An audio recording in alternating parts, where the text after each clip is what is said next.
حاضرین مسجد السلام علیکم ورحمۃ اللہ وبرکاتہ۔ الحمدللہ رب العالمین والعاقبۃ للمتقین والصلاة والسلام علی سید المرسلین وعلی آلہ واصحابہ اجمعین، اما بعد فاعوذ باللہ من الشیطان الرجیم،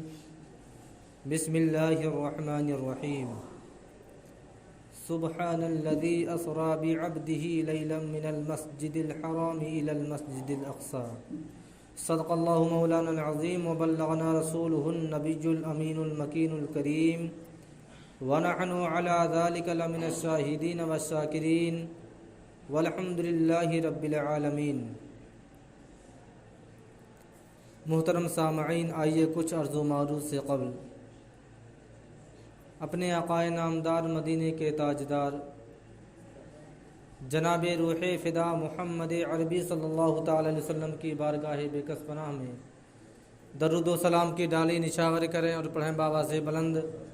اللہم صلی علی سیدنا شفیعنا حبیبنا کریمنا مولانا محمد مبارک وسلم،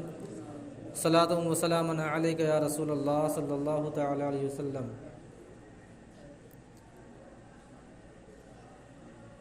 حضرات گرامی،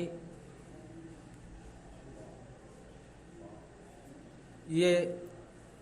ماہ رجب المرجب کا مہینہ چل رہا ہے۔ اسی مہینے میں اور اسی مہینے کی 26 تاریخ کو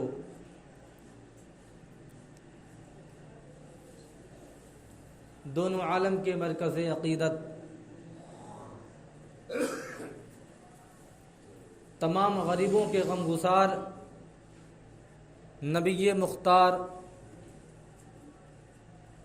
حضور تاجدار مدینہ محمد عربی صلی اللہ تعالی علیہ وسلم کا دوسرا سب سے بڑا معجزہ جو ہوا کہ آپ کو اللہ تبارک و تعالی نے اسی مہینے کی 26 تاریخ کو اپنے دیدار کا شرف بخشا اور تمام آسمانوں، جنت و دوزخ، سدرۃ المنتہا، لامکاں، قرب خاص، تمام چیزوں سے اللہ تبارک و تعالیٰ نے آپ کو شرف یابی بخشی۔ ویسے تو معراج کا واقعہ بہت تفصیلی واقعہ ہے، اس کے لیے تو کئی جمعہ درکار ہے بیان کرنے کے لیے، لیکن اس جمعے کے مختصر سے وقت میں کچھ باتیں آپ کے سامنے رکھ رہا ہوں۔ سب سے پہلی بات یہ کہ اللہ تبارک و تعالیٰ نے اپنے دیدار کے لیے جو مہینہ چنا، جو تاریخ چنی، اور مہینوں میں 12 مہینے ہوتے ہیں، اللہ تبارک و تعالیٰ چاہتا تو اپنے محبوب کو اپنے محبوب مہینے میں رمضان المبارک میں اپنا دیدار کراتا۔ اس کے علاوہ اور بھی اچھے اور مقبول مہینے ہیں جن مہینوں میں اللہ تبارک و تعالیٰ چاہتا تو اپنے محبوب کو دیدار کرواتا۔ تاریخیں بھی، تاریخ ساز بھی تاریخیں ہیں، لیکن اللہ تبارک و تعالیٰ نے اپنے محبوب کو رجب المرجب کی 26 ہی تاریخ کو کیوں اپنے دیدار کا شرف بخشا؟ اس کی وجہ ایک ہے، تاریخوں میں بھی آتا ہے، دینی کتابوں میں بھی آتا ہے، روایات میں بھی آتا ہے، حدیثوں میں بھی آتا ہے کہ چونکہ میرے نبی کا جو کارنامہ تھا، آپ کی کارکردگی جو تھی، چاہے آپ مکے کی سرزمین پر رہے ہوں یا مدینے کی سرزمین پر رہے ہوں، آپ نے اپنی پوری زندگی صرف اور صرف تبلیغ اسلام میں مکمل کر دی، لیکن چونکہ آپ کا یہ عادت تھی، آپ کا ایک معمول تھا کہ آپ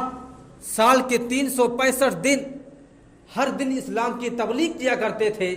لیکن 26 رجب المرجب کا ایک ایسی تاریخ ہے جس تاریخ میں جب میرے نبی تبلیغ اسلام کے لیے مکی کی گلیوں میں نکلے اور دیگر اطراف میں آپ نے جب چرچا کیا، دین اسلام کا تبلیغ کیا، اسلام کی شہرت کرنی چاہیے، تو لا محالہ ایک ایسا واقعہ درپیش آیا، ہو سکتا ہے مرضی خدا بندی بھی رہی ہو کہ آپ کبھی مایوس نظر نہیں آتے تھے۔ کوئی ایسا دن نہیں ہوتا تھا کہ اس تاریخ اسلام میں کوئی کافر مسلمان نہ ہوا ہو،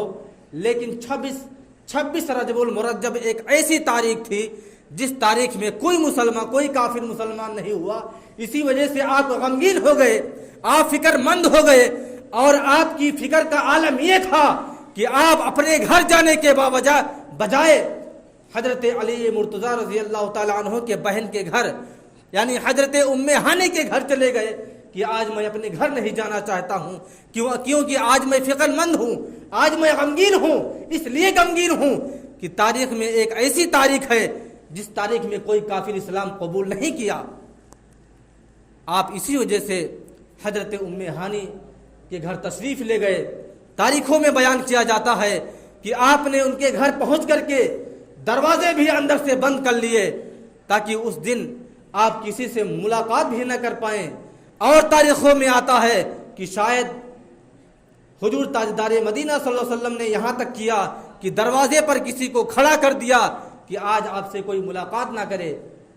کیوں؟ اس وجہ سے کہ آج کوئی کافر اسلام قبول نہیں کیا، اس وجہ سے آپ بہت غمگین اور فکر مند تھے۔ لیکن اللہ تبارک و تعالی جو ہر شے کا جاننے والا ہے، جو دنیا کے ذرے ذرے پر خبر رکھنے والا ہے، اس رب سے تو کوئی بات پوشیدہ نہیں تھی۔ وہ جانتا تھا میرا محبوب آج غمگین ہے۔ آپ نے اس وقت اپنے اعلان نبوت سے لے کر کے اس وقت تک نہ جانے کتنے کافروں کو اسلام قبول کروایا، لیکن اتفاقاً ایک ایسا دن اگر آ گیا تو فکر مند ہونے کی ضرورت نہیں تھی۔ لیکن ہم اور آپ سمجھتے ہیں، لیکن اللہ تبارک و تعالیٰ اپنے محبوب کے بارے میں بخوبی جانتا تھا کہ میرا محبوب آج واقعی بہت ہی غمگین اور رنجیدہ ہے۔ اس وجہ سے اللہ تبارک و تعالیٰ نے فیصلہ کیا کہ آج اسی تاریخ کو اپنے محبوب کو اپنا دیدار کرواؤں گا۔ آج ہی کی تاریخ میں اپنے محبوب کو جنت کی سیر کراؤں گا، ساتوں آسمان کی سیر کراؤں گا، سدرۃ المنتہا تک پہنچاؤں گا، اور اس کے علاوہ لامکہ تک بھی آپ کی سیر کراؤں گا۔ تو معراج کا واقعہ یوں بیان کیا جاتا ہے کہ جب اللہ تبارک و تعالیٰ نے حضرت جبریل امین جو فرشتوں کے سردار ہیں، اللہ تبارک و تعالیٰ نے ان کو فرشتوں کا ایک بہت بڑا قافلہ دے کر کے بھیجا اور کہا جاؤ میرے محبوب کو بیدار کر دو اور اسے خوشخبری انہیں دے دو کہ آج اللہ تبارک و تعالیٰ اپنے دیدار کے لیے آپ کو طلب کر رہا ہے۔ کیا منظر رہا ہوگا وہ کہ رب اپنی دیدار کے لیے اپنے محبوب کے پاس، وہ بھی ایسی حالت میں کہ محبوب محو خواب ہے، فرشتوں کو بھیج رہا ہے، ایک بہت بڑا قافلہ فرشتوں کا ہے اور براق جیسی سواری دے کر کے بھیج رہا ہے۔ لیکن جب جبریل امین آئے، حضرت ام ہانی کے گھر پہنچتے ہیں، تو چونکہ میرے نبی کریم صلی اللہ علیہ وسلم محو خواب ہیں، ظاہری طور پر جبریل امین آتے ہیں واپس چلے جاتے ہیں۔ کیوں؟ اس وجہ سے کہ جب جبریل امین آئے تو آپ محو خواب تھے۔ جبریل امین نے سوچا کہ محبوب کو کیسے بیدار کیا جائے، اس کا طریقہ تو رب تبارک و تعالیٰ نے تو مجھے بتایا ہی نہیں۔ ہر چیز اللہ تبارک و تعالیٰ نے بتا دی حضرت جبریل امین سے، اے جبریل امین ایسے ایسے جانا ہے، اتنے فرشتوں کو لے کر کے جانا ہے، کس حال میں جانا ہے، تم کو کس شکل میں جانا ہے، سب چیزوں کی نشاندہی کر دی۔ لیکن اللہ تبارک و تعالیٰ نے جبریل امین سے یہ کہہ کر نہیں فرمایا کہ میرا محبوب محو خواب ہے، اس کو کس طرح بیدار کرنا ہے، چونکہ جبریل امین آئے اور اللہ تبارک و تعالیٰ کو اپنے محبوب کی افضلیت کو بیان کرنا تھا، دنیا کے سامنے اپنے محبوب کے شرفیت کو بیان کرنا تھا۔ اس وجہ سے کیا ہوا کہ جبریل امین دوبارہ رب کے پاس چلے گئے۔ کیوں چلے گئے؟ صرف اتنی بات پوچھنے کے لیے رب تبارک و تعالیٰ کے پاس پہنچ گئے کہ تیرے محبوب کو کیسے بیدار کیا جائے، محو خواب ہیں، کیسے بیدار کیا جائے، کہیں آواز دے کر کے بیدار کروں تو بے ادبی نہ ہو جائے، کہیں کوئی گستاخی نہ سرزد ہو جائے۔ رب تبارک و تعالیٰ نے ارشاد فرمایا جبریل امین اپنی اس زبان کو میرے محبوب کے تلوے پر رکھ دو، جس زبان سے تم حمد الہی کرتے ہو اس زبان کو میرے محبوب کے تلوے پر رکھ دو، جس زبان سے تم تسبیح و تحلیل بیان کرتے ہو۔ سوچو میرے محبوب کا مرتبہ کتنا اونچا ہے، میرے نبی کا مقام کتنا بڑا افضل اور اعلیٰ ہے کہ رب و تبارک و تعالیٰ تمام فرشتوں کے سردار جبریل امین سے کہہ رہا ہے کہ اے جبریل امین جس زبان سے تم اپنے رب کی تسبیح و تحلیل بیان کرتے ہو اس زبان کو میرے محبوب کے تلوے پر رکھ دو، میرا محبوب بیدار ہو جائے گا۔ کیسا منظر رہا ہوگا میرے محبوب کو بیدار کرنے کا، کیا مقام رہا ہوگا۔ اور جب جبریل امین میرے نبی کے تلوے پر اپنی زبان رکھتے ہیں تو آپ فوراً بیدار ہو جاتے ہیں۔